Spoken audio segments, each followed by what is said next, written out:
I didn't know that Black folks were disproportionately impacted. I wore condoms all the way up until that, like, one time. Do you not see that, like, life is more than your diagnosis? Leadership helped me learn that it wasn't my fault that I got HIV. Welcome to PWN Amplified. This is a space for truth, reflection, and some learning. This is a space where we are coming as we are. Positive Women's Network is a national membership organization led by cis, trans, and gender diverse folks living with HIV. This podcast is not about policy or our programs, it's about our people. We're talking to organizers, advocates, and everyday people. Before we get into work, titles, and all the things, who were you before you were a national leader? Oh, that's a really, really good question. Before I even knew what HIV was, I didn't have a sense of folks living with HIV. I didn't know that Black folks were disproportionately impacted. I was just a young Black woman attending a historically Black college, Texas Southern University, and I contracted HIV while attending college, and it turned my life upside down. Mm-hmm. I stopped going to school. I got really depressed. I started working in retail. So I was a retail worker, a young girl just trying to figure out life in a new city. Mm-hmm. And so my heart was broken. And I decided not to go back home. I decided to stay in Houston, Texas, and kind of figure out what my life looked like. So before all of this, I was a really, really depressed young woman. And I was about to become a new aunt. And I was just really nervous about what the rest of my life would look like. Mm-hmm. So I would say that Marnina, I don't even recognize her anymore. But I needed her to get here. That's amazing. That's amazing. I can relate to I needed her to get here. I could definitely relate to that. So thank you for sharing that. And who were you before, like, the titles, the bi-coastalness of it all? So I was the baby of my family. I actually am I hold a specific space in my family because my mother had me when she was older, a little bit older. So I am like the baby of all of my first cousins. The baby of my brothers. I am a little bit older than my second cousins, but I kind of grew up with my second cousins. So I've always been treated really well by everybody in my family. So you're spoiled. Yes. I was loved on a lot and pretty much spoiled. And that's how I grew up. Very me. And but I was always a responsible child. And then I got pregnant at 15 and my world blew up because I was like, not the good girl getting pregnant. So I did that, but I found out that if you do something that is not popular, but you do it in the best way possible, people will forgive you. So I did all of the things. I went to parenting classes. I got a job. I was in school. I finished school. I was the best parent. I even got in the paper for being a great parent. So like I was like, if I exceed at it, then they'll forgive me. Mm-hmm.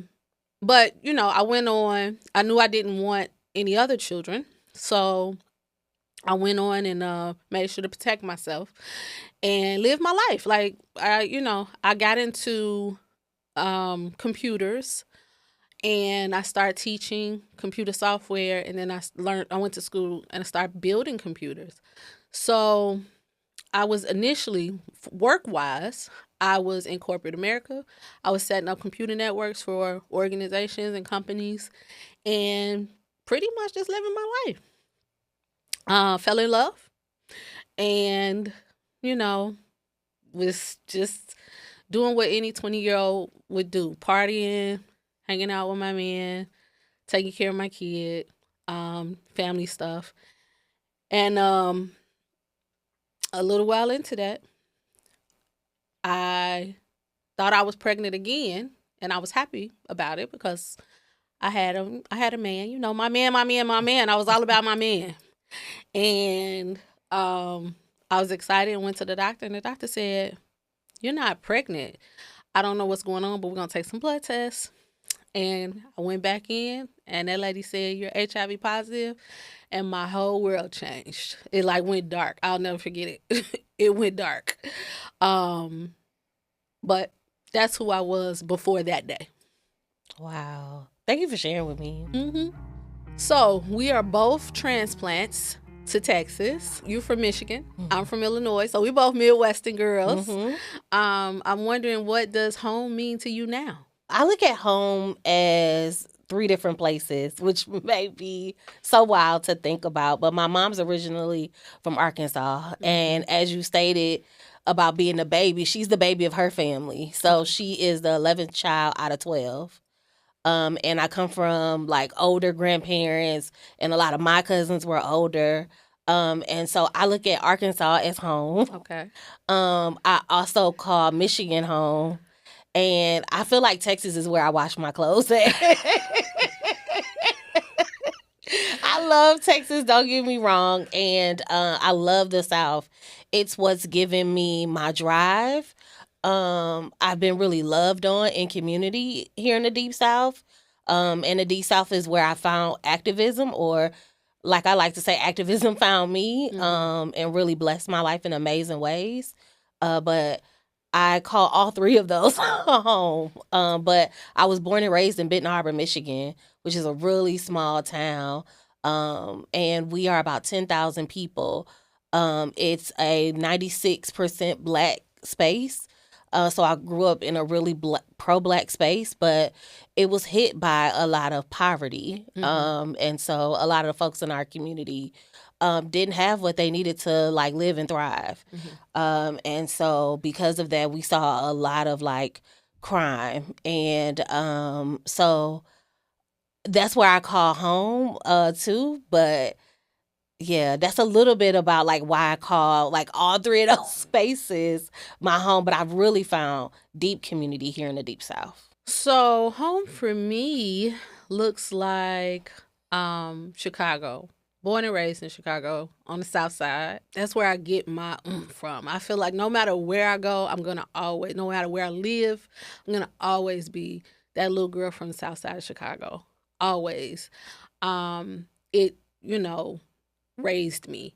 And I feel like being from the South Side of Chicago is like no other. All Chicago people feel like we the best. Yes. So, but I did move to Texas, and I appreciate Texas. I'll say that. I appreciate Texas because Texas brought me some peace in my older years. As you know, now I kind of live between Chicago and Texas because I have family in Chicago, so I'm able to do that. I see Texas as the place where I go and get peace. Because Chicago is a major city. It's the hustle and bustle of it all. And I'm always moving. There's always something to do. But when I get to Texas, I can be quiet, at home, at peace. I don't hear cars and ambulances and all the things because I live in a more suburban part of Texas. And in Chicago, more of a city. So I find a lot of peace here. The way I ended up going back home is because the Texas workforce did not welcome me as I thought it would.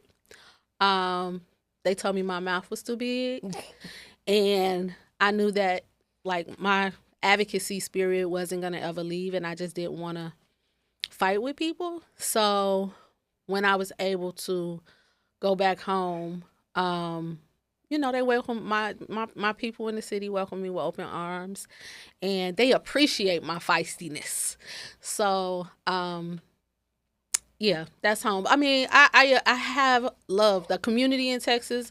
All of the women in the HIV community welcome me with open arms. Love them, but some people just did not appreciate my feistiness. So I went on back home, and I actually just don't think I could ever 100% stay away from Chicago because it's just so dope.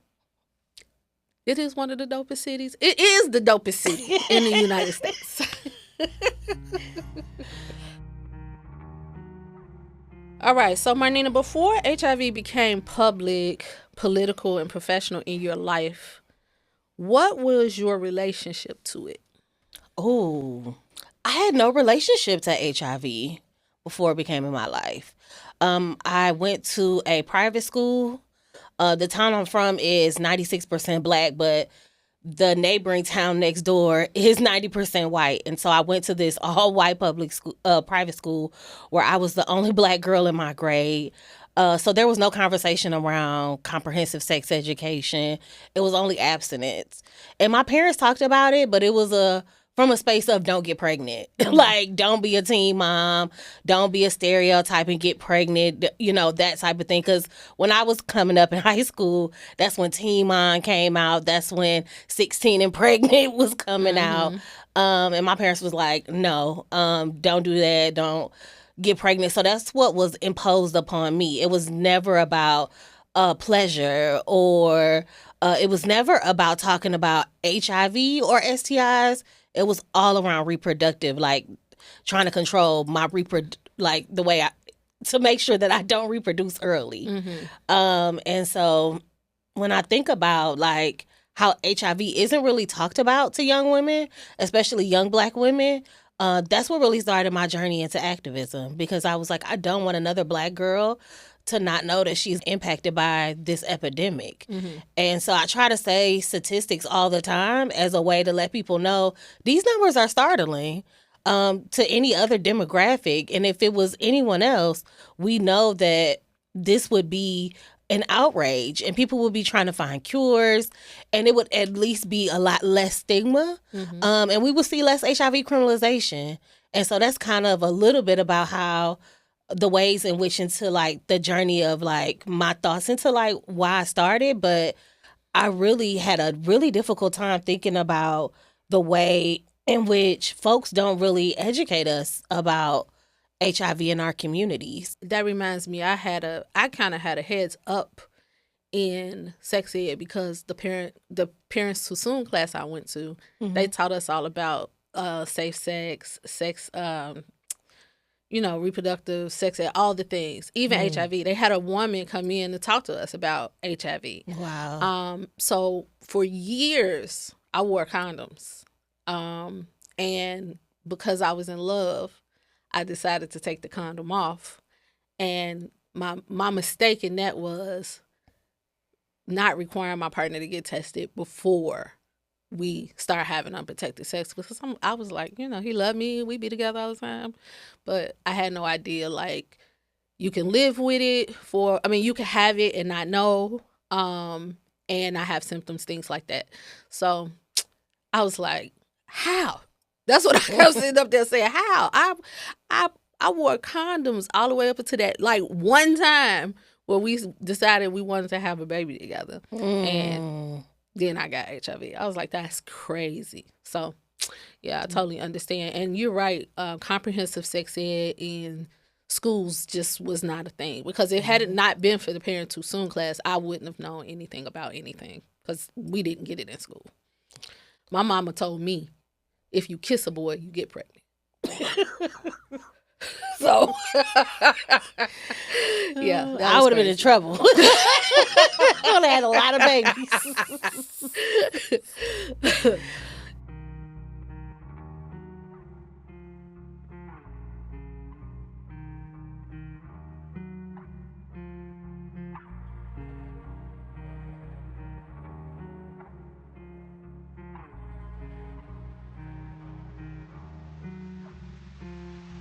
How did your family react when you told them that you were now a woman living with HIV? What was their reaction? Woo, that was a whole journey. So, I hid my HIV status for years. I actually found out about my status. I went home. Well, I actually tried to immediately take my life. Like I made a plan out of the hospital room where I got told I was living with HIV. I made a plan to leave there and run my car into the building across the street because it was a really massive building. Luckily there were a gang of people standing at the bus stop and I didn't want to hurt nobody else. So I was like, okay, whatever. I'm not going to do that. So I went home and I kind of just was crying and angry, and people knew something was wrong with me, but I wouldn't tell them what. So eventually I had to tell them something. So I told them I had brain cancer. Why?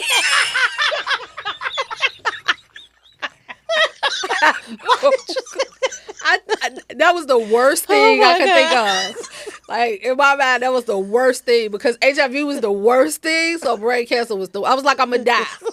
So. What year was this, if you don't mind me asking? 01. Okay. Yeah. It was right before 9/11 happened. Okay.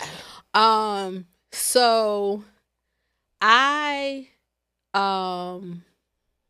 didn't really know what I was going to do with my life. I was just in a state of depression. I was still kind of going to work. I was just kind of surviving. I was deeply depressed and just surviving. So I made a plan about a year into it that I was going to leave town, move out of town to a place where nobody knew me so I can just survive and then die. Because I just thought I was going to die.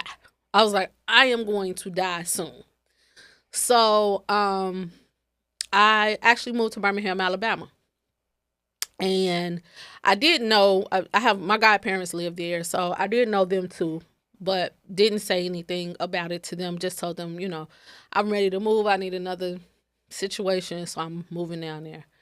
So I moved down there, and it was the perfect situation for me because Birmingham, they had this clinic that you went into the back door to get into, and I had a phobia about going into buildings for HIV services. And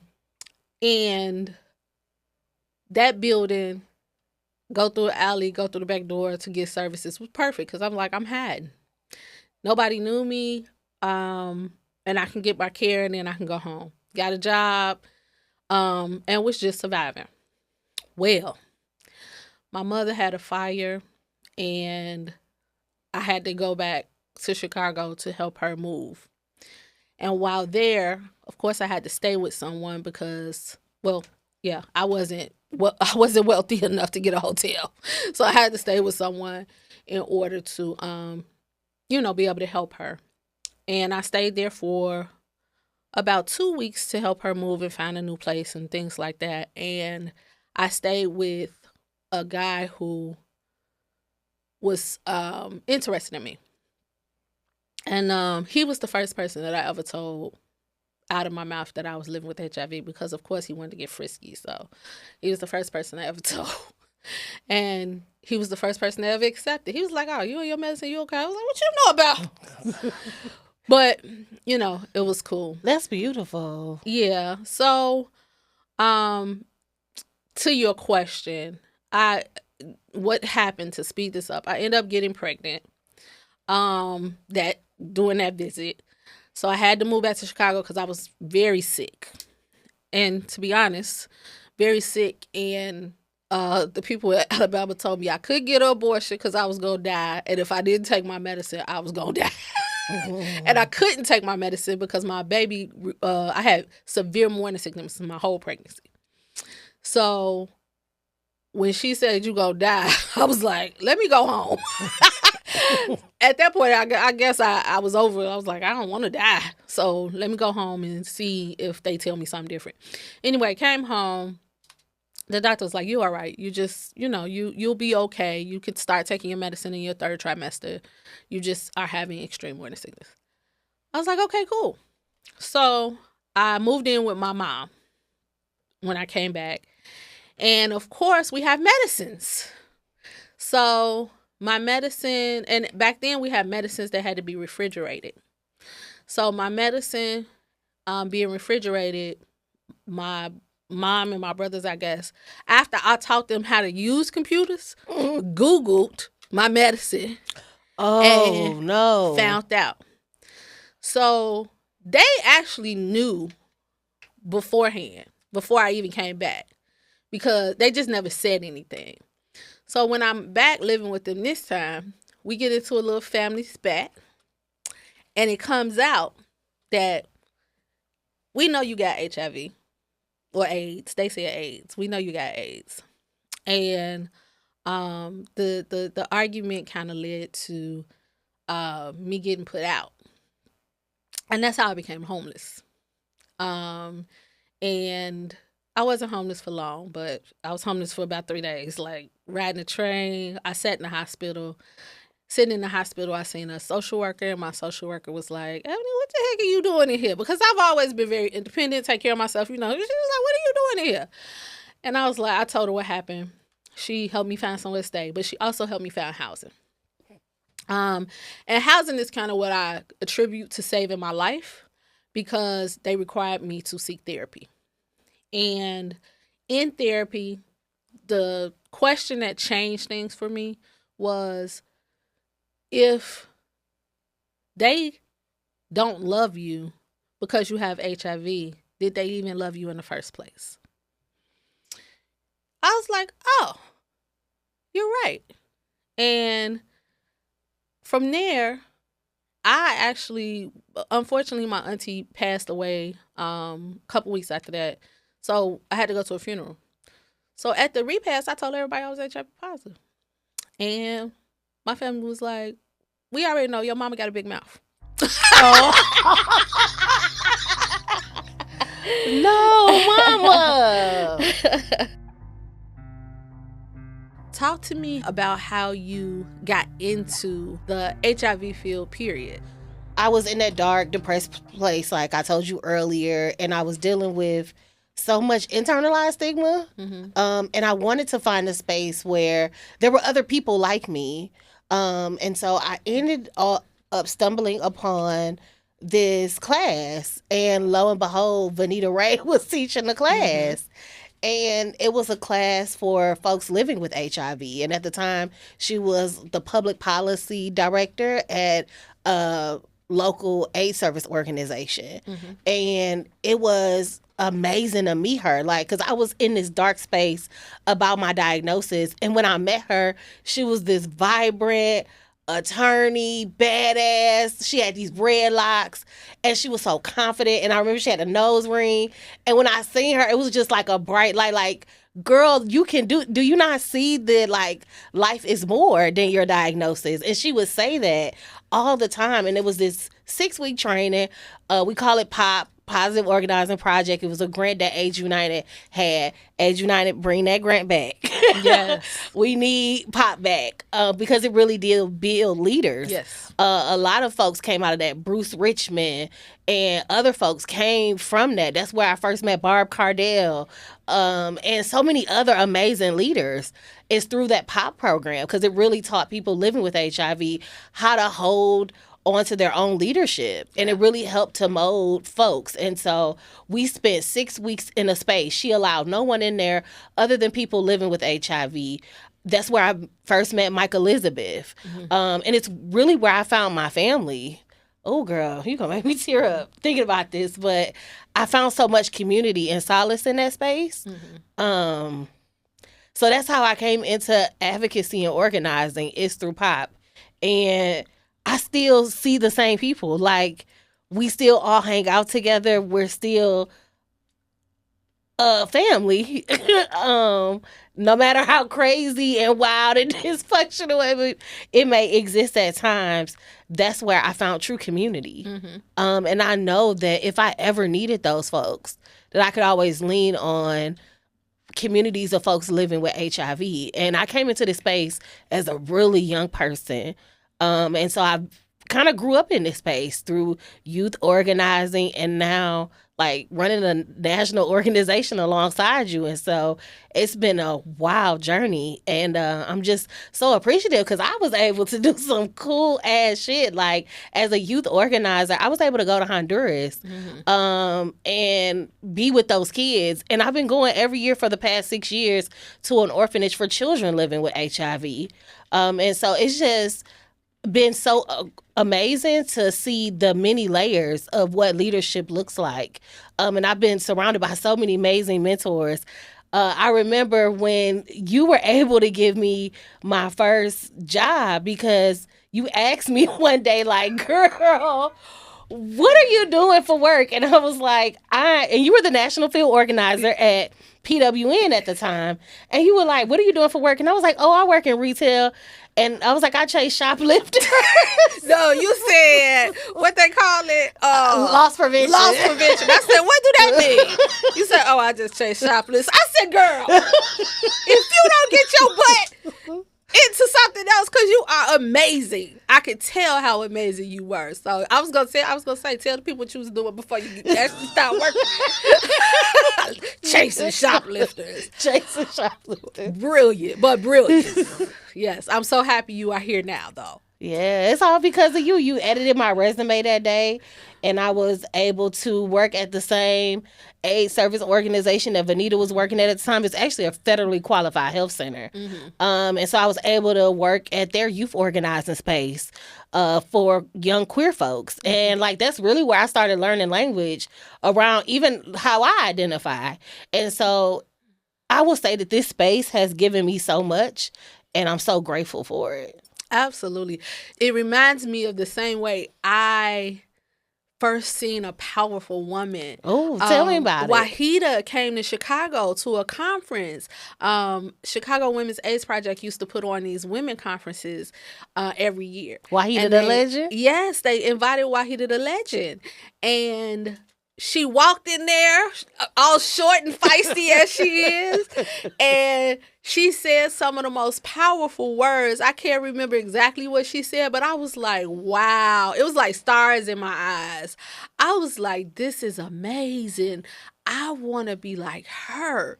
And I started following, this was in the beginning of PWN, and I started following PWN even more closely and got involved, became a member. And then, I also was stalking Vanessa Johnson because she was, Wahida was a strong, powerful, boisterous spirit. Vanessa was a quiet, strong spirit. And I kind of related to her. So they were like, I was like online stalking them. And when I was able to become a member and start working alongside them, I was just in awe, but I'm so happy that I found them. But it's the same, like you with Vanita and seeing her and like, oh my, it's like, I just remember stars being in my eyes. Like, that is amazing because I never thought that living with this thing, because of the stigma of it, that you can be that powerful and be that confident with this virus. And once I learned that you could and that there were women, then when, you meet the whole bunch of, the whole crew, you're like, oh my God, there's women all over the country that are living this confidently and living out loud. So it was amazing. But that's what PWN does. And that's why we've stuck here for the whole time. And we are now the leaders of it, which is amazing. So yeah, that is an amazing story. But I think that talks to the power of PWN. Yeah, I think it speaks to how we move people up that leadership pipeline and how we don't leave folks where they are and how we continue to invest in one another and build up other folks. And yeah, I love me some PWN too. Absolutely, absolutely. As you are growing in your leadership, what didn't folks warn you about leadership? Because, oh, baby, it is not always rainbows and sunshine. It's absolutely not. I hadn't started hearing the word leadership until PWN, to be honest with you. And I had no warnings. I had no advice. I mean, you know, I heard from all of the leaders in the community about you can do this, your voice is your power, all of those things, but nobody put any warnings around any disappointments or how hard it would be, how hard it is to want to change things and see your people suffering at the same time.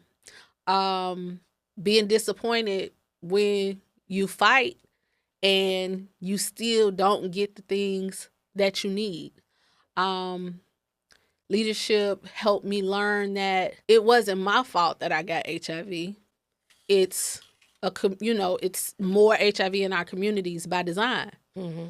Now, what nobody warned me about was that no matter how much I loved all of the community and all of the people, that people would disappoint me, because people are human and people will disappoint you. Even some of the most amazing people that you observe, once you start working with them, you find out that they maybe are not the nicest, or maybe are intimidated by something. And that's disappointing when you admire somebody so much and then you find out something horrible, like that they're just a mean person, a mean girl, or, that's about the only thing that I can say that's been disappointing in this journey. But to be honest, my leadership journey has been one of many successes, growth. I actually think I am a natural leader, and I didn't know that. I've discovered that leadership comes easy to me. I had to learn the technicalities of it. I had to learn how to, deal with multiple people, multiple personalities. The other thing is, I think, as a warning, in this community, language changes frequently. That's been one of my hardest things to deal with. I would be honest. That has been hard for me as the more the language changes, because language is always changing. So you have to always be learning. And as a leader, you want to make sure you're being respectful and you are treating people as they want to be treated, as they demand to be treated, because that's what we tell them to do. So you have to be that person. So you have to continue to grow as a leader. You never stop learning. And it's a continuous cycle of trying to be, for me, it's a continuous cycle of trying to be the best me as I can be. Because the biggest thing I learned is, and this was way back in, I used to run a medication adherence program when I first got into this work. The biggest thing I learned is you cannot tell people to do something you're not doing. So I have to continue to try to be the best me in order to lead people, because I don't ever want to not be doing the thing that I'm training or leading people to do. What about you? Because I know some of your successes and challenges, but talk to me about what has been what's been good for you and what's been bad for you. I think you hit the nail on the head with the hammer on talking about how disappointing sometimes you find people who you really admire, or even thinking about how you look at folks and you're like, this person is so amazing. They have everything together, and people are human and we exist in so many different forms throughout our life, and folks are forever changing and forever growing, and you don't truly get to see what leadership is like until you're on this side. Yeah. it could be really difficult and challenging, and you have to continuously do work on yourself. And also, I also have to be honest that HIV also impacts your mental health. Just hearing the words that you're a person living with HIV messes you up. So what about all the trauma that may have come before that? Mm-hmm. And so I have to also look at leaders as full humans, because they also have had things that have happened to them too. And so, and then I also think about how, as we are talking about the ways in which people are ever growing and changing in the HIV space, we see that there's not a lot of leadership spaces for Black and brown folks, as there should be, because we are impacted so much by this epidemic.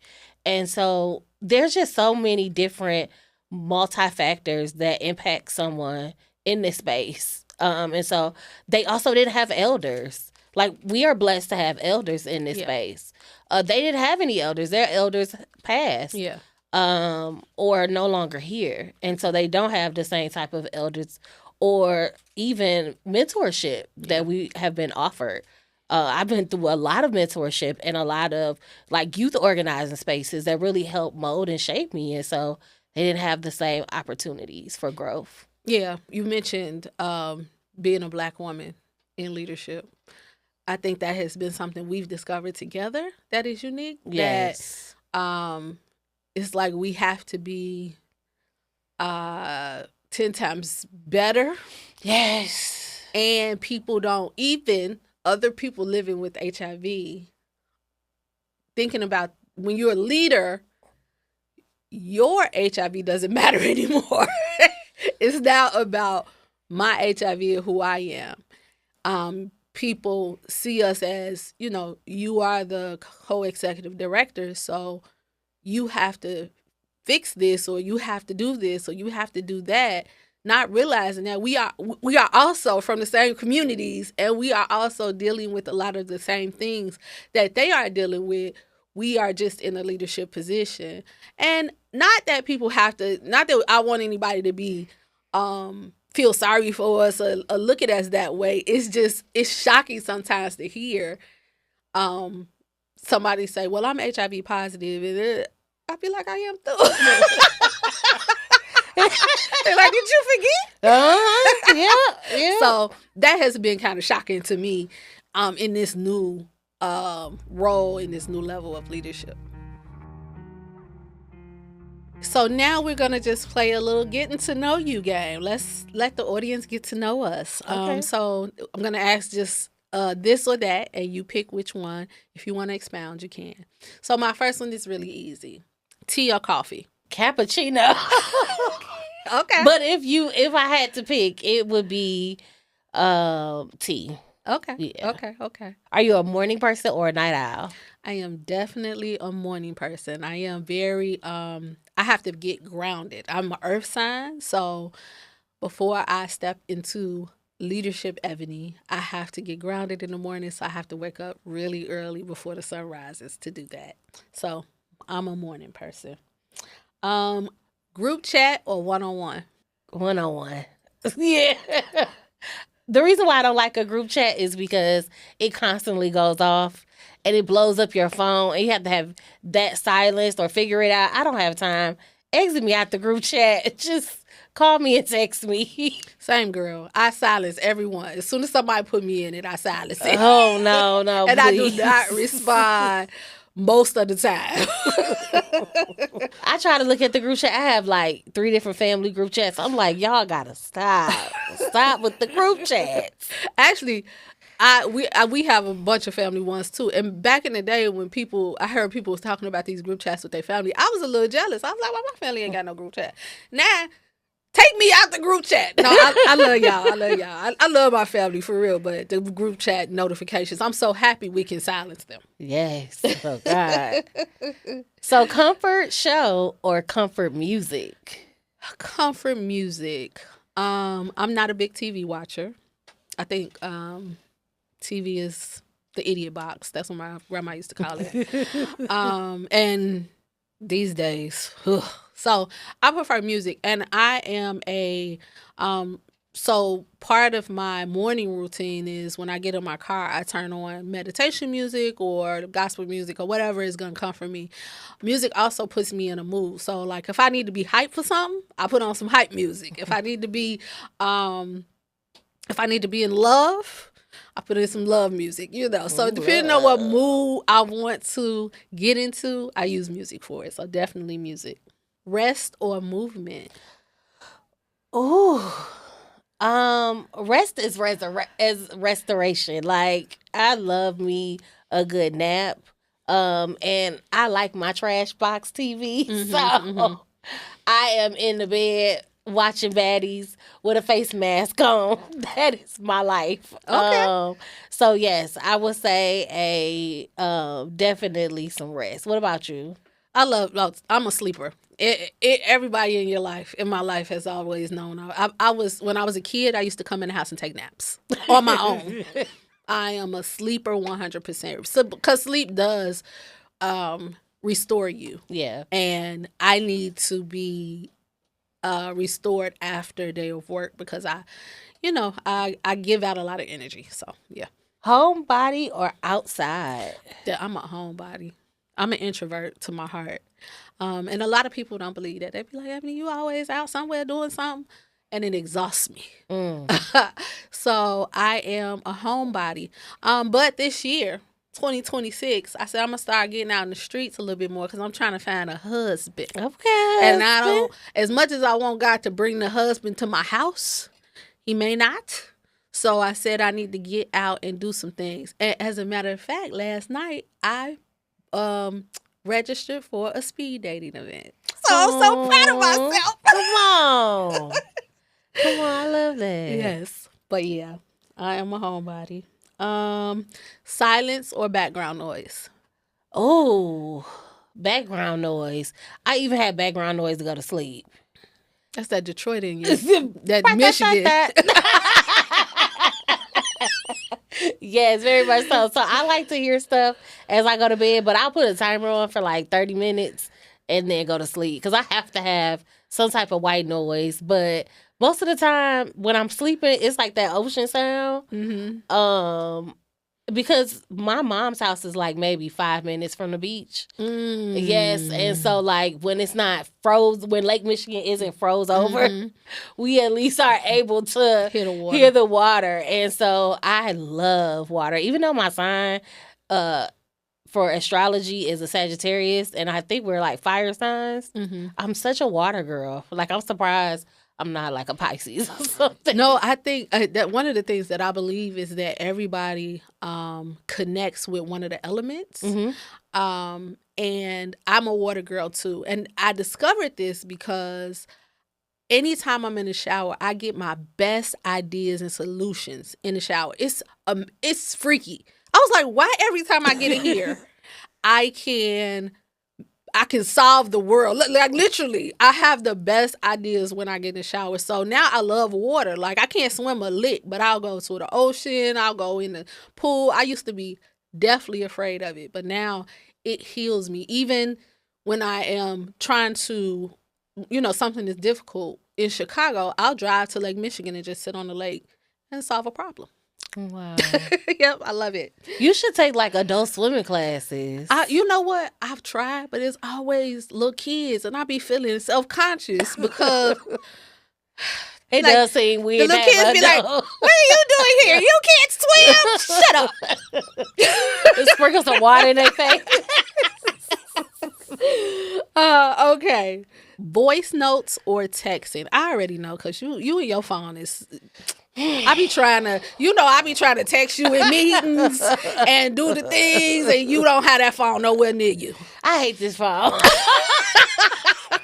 I don't know why, but I don't like talking on the phone. Some girls love their phone. Yeah. I despise this thing. Like, it's even pink. Like, I always have pink on me because pink is my, like, color that really grounds me and kind of helps me not be nervous. But, like, I hate this phone. I feel like my phone is always going off, whether it's work, whether it's my friends, whether it's my family. I love everybody. Don't get me wrong.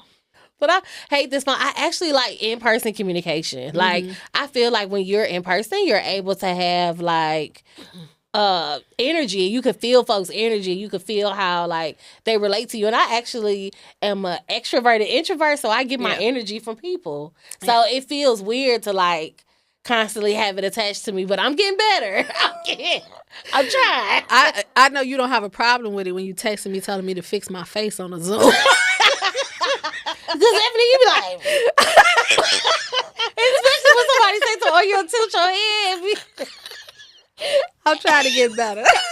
And then one day I was off camera and my fiance was behind me and like he was walking behind me. He was like, "Did she see me?" And I'm like, "No, my camera off." He was like, "Well, why she look like that?" Because somebody had said something to me. I said, "Let me text her. Evany, fix your face." I'd be like, "Oh." Because I haven't mastered it yet. I be trying, but the things show on my face. People be like, "Oh, Evany, it doesn't look like you agree with that." I'd be like, "Oh, I didn't mean to show that." As we have been working together as co-EDs, I know that there is a difference between conflict that breaks you and conflict that sharpens you. How do you tell the difference? So I'm recently learning about boundaries. And so what I have come to know is that my boundaries need to be sharpened more. And so I'm crafting what that looks like. And so as I'm thinking about it, for me, when conflict breaks me, I know to put up a wall. And what that means to me now is that I then have to find a boundary. And I need to start establishing boundaries where they currently lack it. And so I'm figuring out what that looks like for me in this moment. It's still ever evolving. I feel like when you are a leader, if you're not constantly evaluating how you show up and about how you perform your leadership and about how you evaluate your own self before you're able to help manage and critique others, I think you have to do some introspection. And so I'm currently in the inquisitive phase about revisiting what that looks like. We're at the top of the year. We're starting this is a new podcast, a new space, and we are new co-EDs together. And so all of it is like a new learning space for me, and I'm a sponge. And so you're such a powerful leader yourself, and so I pick up some of what you have. And I like to look at my leadership as a gumbo of all of what the PWN leaders have taught me for the last 7 to 8 years. And so I'm still learning and ever growing in this current stage of my life. What does it look like for you? Conflict only breaks you if you don't have a process for dealing with it. So I think, conflict that I can't figure out, and that is that I can't find the answer to when I go within, I call my therapist. I let my therapist help me through it. And that is how I then sharpen myself and my skills. And I think all conflict sharpens you, because once you get through it, you've learned something. Once you get through it, you've set a new boundary. Once you get through it, you have figured out some change that needs to happen, something that you either need to not do again or sharpen how you do the thing. Ooh. And never take anything personal. Even though they may be directing it to you, they may be saying your name. We know people operate from trauma a lot of times, or unhealthy spaces. And when conflict happens, it's typically never really about you. It's about something that person is dealing with. Also, understanding that any expectations I have of people are mine. And if they disappoint me, that's me disappointing myself, because that was my expectation, not theirs. And I just need to figure out how to put a leadership expectation in place and hold people accountable for that. So, when collaboration isn't flowing or things feel tense, what have you learned about staying in relationship without losing yourself? I wouldn't be here without this community. So I want to do the best I can to support moving forward and create more leaders as much as I can. So when we're collaborating and we're not getting along, or we're not getting to the thing we need to do, taking a step back, saying, hey, with the people, I'll call everybody if I have to. How can we move this forward? Okay, now this is the plan. I don't like to sugarcoat things. Now, some people, this is where I get in trouble a lot of times, because I think I'm just naming a thing, and some people take offense to it. And I don't be trying to insult anybody. I don't be trying to be mean, but I just be trying to, say my truth and be honest. But some people take that as too direct, or you hurt my feelings or something like that. And that's never my intention. So honesty, I love to be honest. And I think the honesty of it, like, this is not working for me, or this is not working for us, or we are talking over each other, we're not getting to the point. Like, just being honest in that helps with, like, moves collaboration, helps, deal with conflicts, all of those things. Because we work in a lot of groups and coalitions, so we have to, have those skills. What is giving you hope and joy right now? The young people in activism and in policy and in politics right now. We are seeing so much interest in young people and seeing them rise up, seeing the folks in universities and college campuses that are saying, hell to the no, we are not giving up. We are not going to be quiet as we watch genocide go on, whether that's in our own country or outside of it. Watching and seeing how even the younger folks are really pushing back against all of this harmful legislation around trans folks, around queer folks, around women and reproductive rights organizations really rising up and fighting back against all of this stuff. Even seeing the HIV community do a lot of pushback and say no. Even all of the letters that we are writing, all of the ways in which folks are doing direct protesting, I'm seeing so many different forms of activism come out in our people. And I'm seeing organizations taking to the streets. Mm-hmm. And I love it. I love the fact that we are not sitting back quietly and taking it. And so even the fact that we are seeing all of those marches that are coming up all across the country, those No King protests, it's been an amazing display of activism. Seeing Mamdani and seeing come out of New York City as a democratic socialist, mm-hmm. And running New York City, seeing Jasmine Crockett, seeing AOC, like just seeing all of these younger people really come into these spaces and fight for reproductive rights and racial justice and gender equity. And that's all that what PWN stands for. And so that's giving me hope right now. What about you? Now that we see how all this has played out, when we are able to change policy again, when we are able to change culture again, we're going to do it better. I can almost guarantee we're going to do it better. So I have hope in that. What's bringing me joy right now, to be honest, is watching my son become an adult. That's bringing me a lot of joy and funnies. Now you know more about me and Marnina. Tune in to the next PWN Amplified, and maybe you'll learn a little bit more about you. Thank you.